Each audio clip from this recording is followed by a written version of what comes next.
I have a good one for you today. How do you address in the contract compensation if you have both sides of a transaction? Hi, everybody. Dana Sparks, broker of Maximum One Greater Atlanta.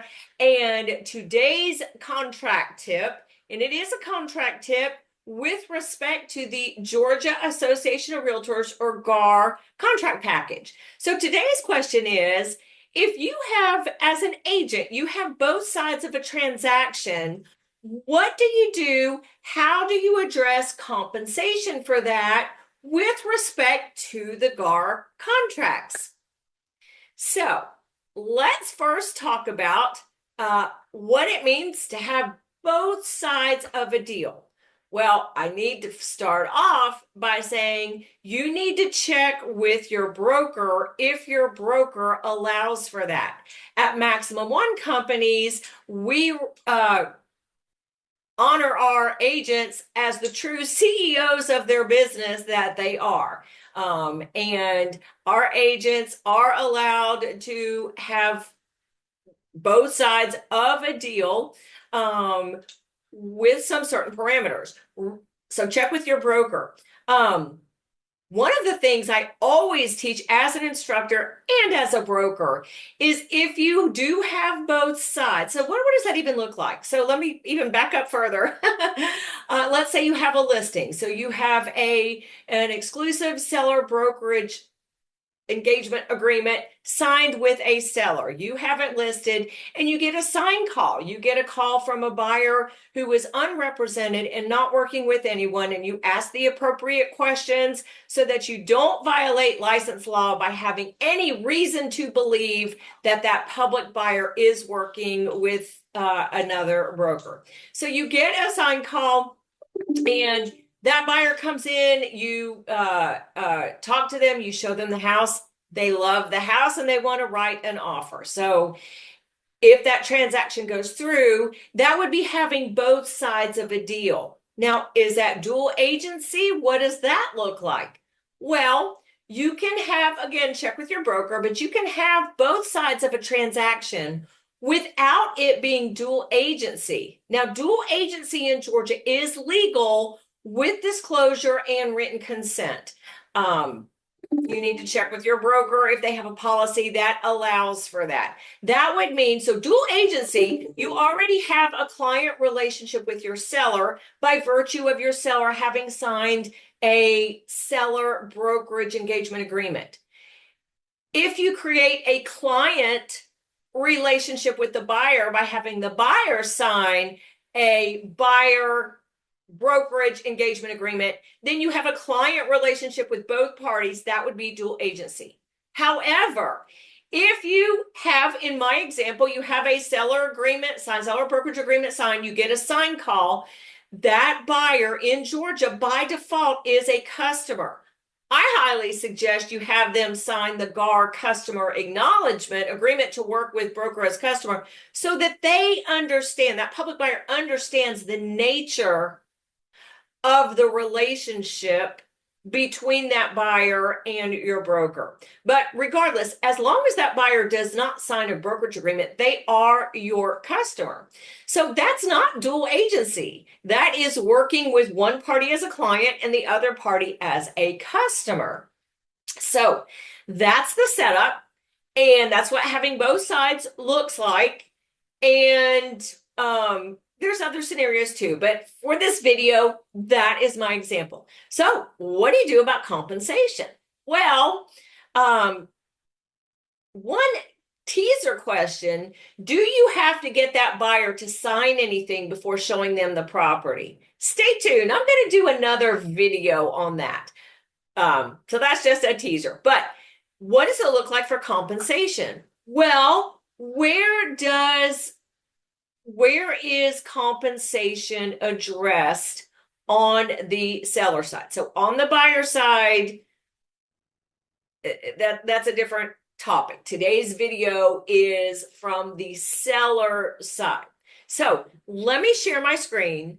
Let's, as I always say, look at the instructions. So I am going to share my screen and let's look at the seller brokerage engagement agreement.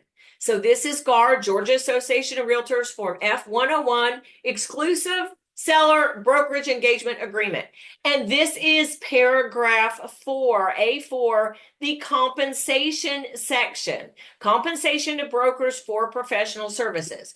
And this is where a seller indicates the compensation that they are paying your broker for representing them as a client, because it's a brokerage agreement, for the sell side, the listing side, the seller side of a transaction.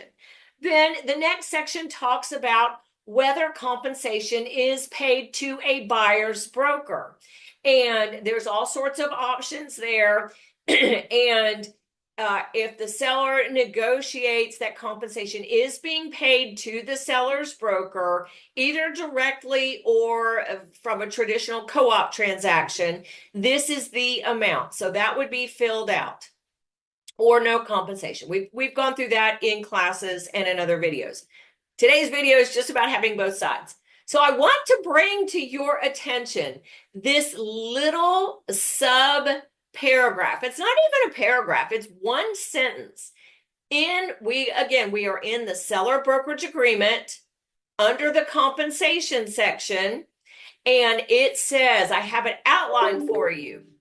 For all purposes herein, the term buyer's broker, I'm doing air quotes, GAR has it in actual quotation marks. For all purposes herein, the term buyer's broker shall mean the broker, including the broker representing the seller, if they are also working with or representing the buyer as a customer or client. So that sentence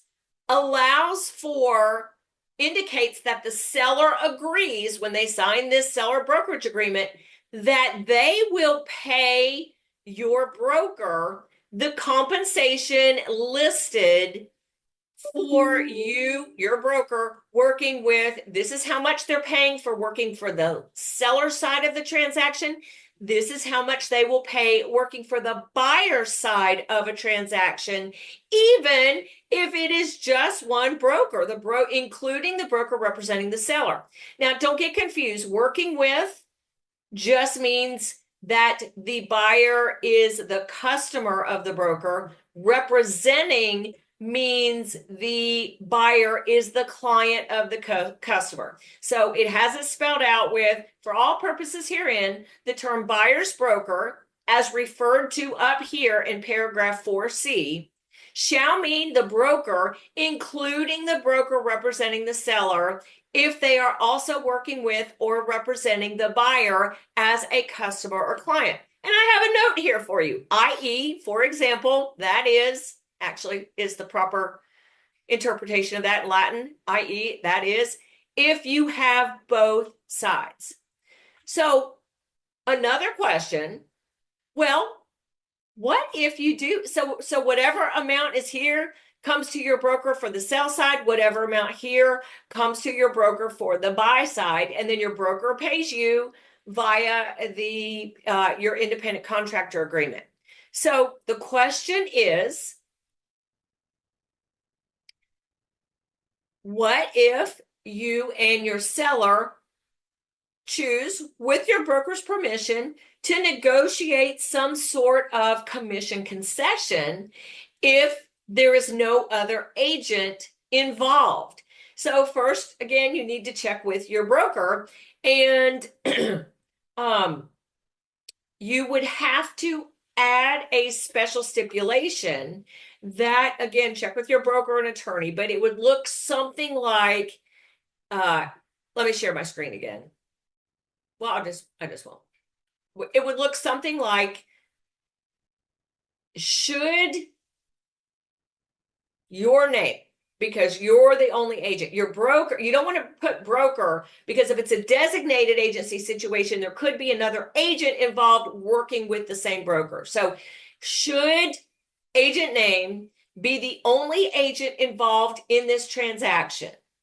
per paragraph A4, at closing, seller to pay ABC Brokerage a total compensation of X% of the sale price as payment, as compensation in full. Again, should Dana Sparks be the only agent involved in the transaction? Per paragraph 4, at closing, seller to pay my brokerage a total compensation of X% as payment in full. So what would that X% be?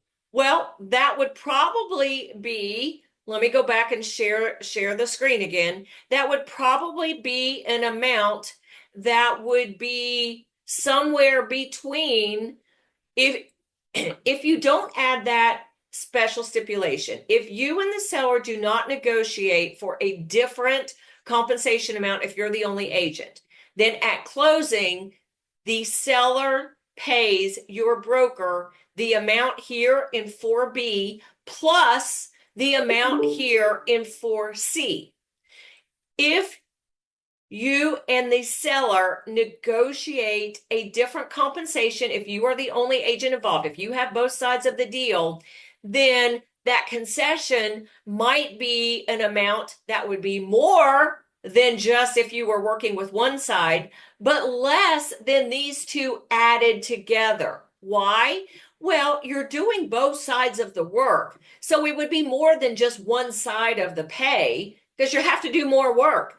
But you might choose to negotiate with that seller, with your broker's permission, an amount less than what these totaled would be totaled together.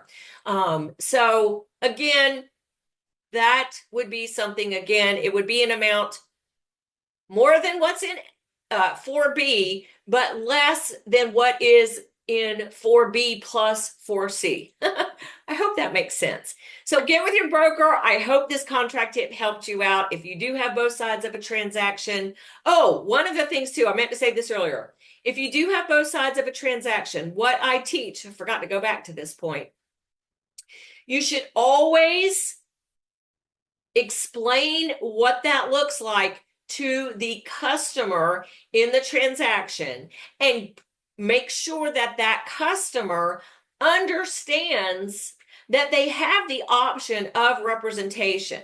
So what does that look like? Well, if your broker does not allow dual agency, or you don't want to be in a dual agency situation, they are allowed to have another agent. It's in your same brokerage, it'd be designated agency, or another agent within another brokerage represent them. I highly, highly suggest, as an instructor and as a broker, you have that conversation with a customer and make sure they understand they have that option. If you have both sides of a deal before you write up that contract. Meant to mention that earlier. Thank you guys so much for watching. I hope this tip does help you out if you have both sides of a deal. And thank you for watching. Thank you for your time. Dana Sparks, broker of Maximum One Greater Atlanta, satisfying your needs with service, innovation, and education. Bye. If you like that video, check out the one here. If you like the content on this entire channel, please click here to subscribe. I try to take even the most complicated of real estate situations and make them crystal clear. See what I did there? Real estate made crystal clear. Thank you guys so much for watching.